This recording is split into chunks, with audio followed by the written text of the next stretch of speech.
What's the difference between a successful calisthenics athlete and a novice? Straight arm scapular strength.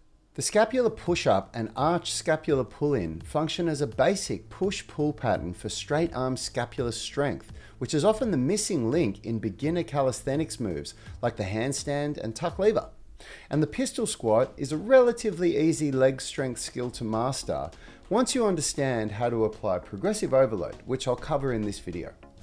Straight arm scapular strength, also known as SASS, refers to strength training where the elbows stay straight, so we target the muscles that control and stabilize the scapula.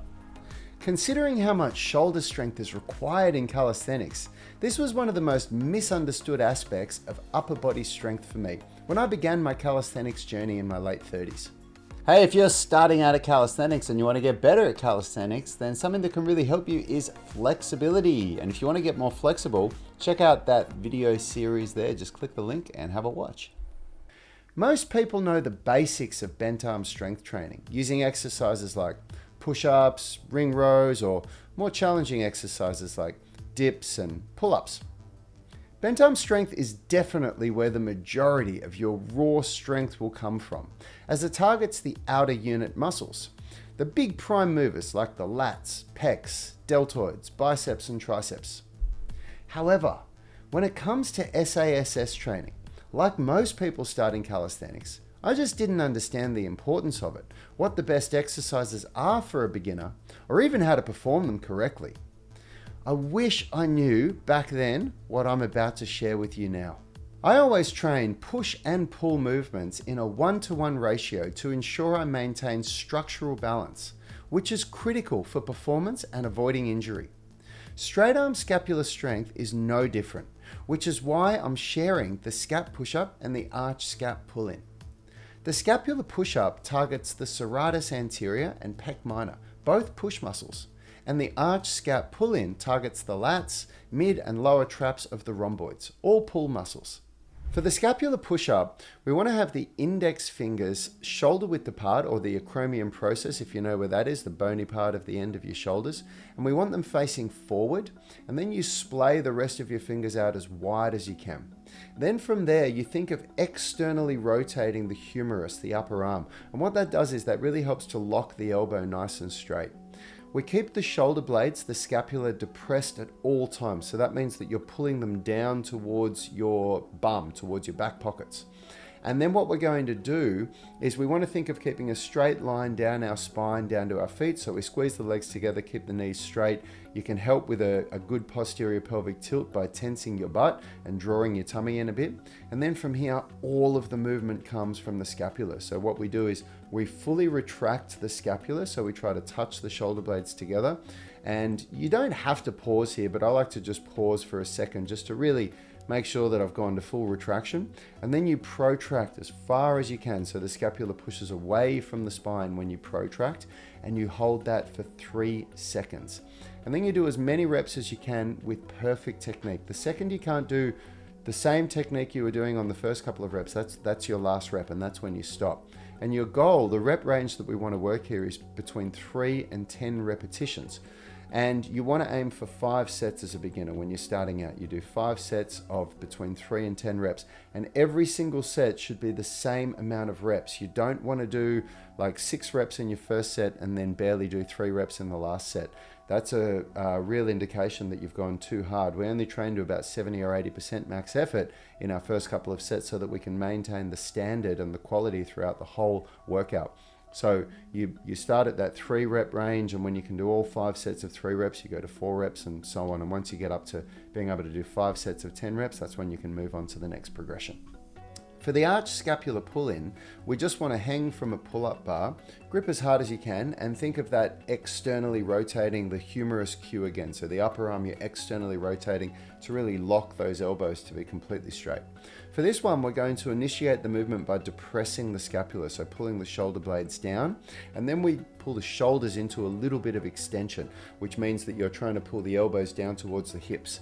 And then you finish the movement by pulling as hard as you can into retraction, and then holding for 3 seconds, and then slowly lowering yourself back down to start the next movement.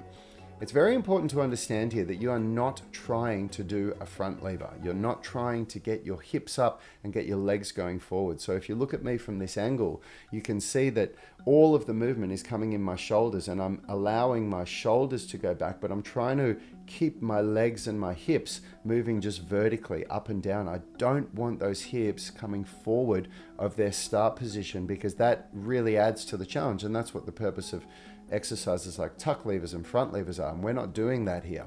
We're trying to work on just developing a strong depression in the scapula with a little bit of shoulder extension, and then a very strong retraction.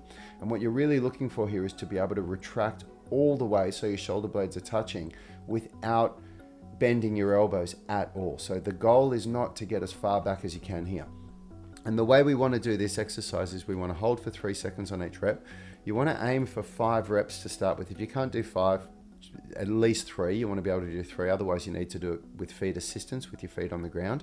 And what you do is you work up to 8 reps. And when you can get to 8 reps with a 3-second hold for all 5 sets, then you drop back to 5 reps again, but you go to a 4-second hold. And then you work your way back up to 8 reps with a 4-second hold. Then you drop back to 5 reps again, and you work your way up with a 5-second hold up to 8 reps. And when you can do that, you repeat the whole process again, but you increase your range of motion.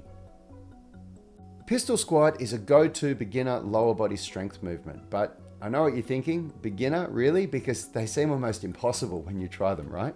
Well, there's some really clever ways that we can use progressive overload to turn this from the impossible to the absolute possible. And the first thing that we do, remember with intensity, you can manipulate intensity not just by how heavy the amount of weight you're lifting or how hard the exercise is, but the range of motion. So first we reduce the intensity by reducing the range. So I'm using a high box here. And what we want to do is a 3-second eccentric, 1-second pause with your bum just touching the box, not sitting on it, just touching it, and then 1 second back up. 3 seconds down, 1 second pause, 1 second up.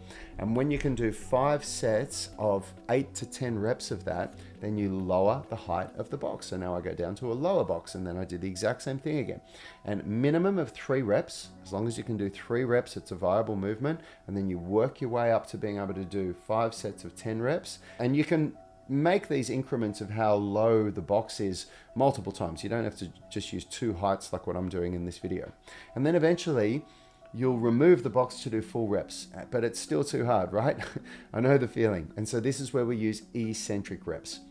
So now what we're going to do is we're going to lower down for 3 seconds all the way down, and then we put the other foot on the ground, and then we stand back up. And when you're doing eccentric reps, you only do between 3 to 5 reps. Once you can do 5 reps, what you start doing is increasing the amount of eccentric contraction time that you do. So you go from a 3-second eccentric to a 5-second, and to a 6 or 7 second. And once you get up to an 8 to 10 second eccentric for 5 reps, that's when you start doing the full reps. And if it's still too hard for you, for either the eccentrics or the full reps, you can put something under your heels to give you a little bit of a heel elevation. That'll make it much easier. Eventually, you'll become strong enough that these exercises become your supplementary lifts. And when that happens, you're definitely going to want to progress. And if you click or tap the screen there, you can check out some great examples of some more challenging exercises. I'll see you in that next video.